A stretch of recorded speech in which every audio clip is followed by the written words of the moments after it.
Elite media Telugu news channel.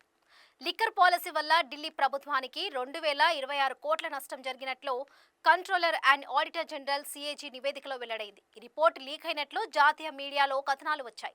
ఎన్నికల వేళ CAG report బయటపడడం చర్చనీయాంశమవుతుంది. ఆ వివరాలేంటో చూద్దాం.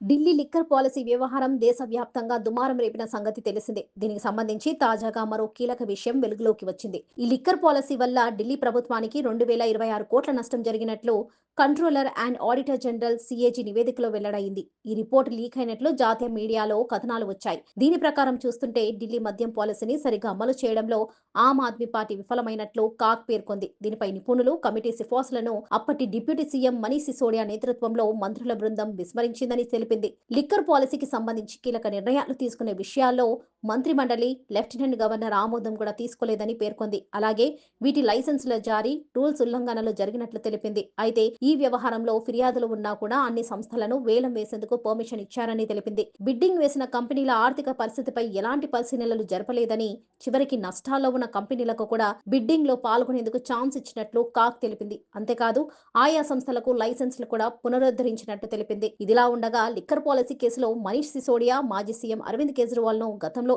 ఈడీ అధికారులు అరెస్ట్ చేసిన సంగతి తెలిసిందే. కొన్ని నెలల క్రితమే ఆప్ నేతలు బెయిల్ పై జైలు నుంచి విడుదలయ్యారు.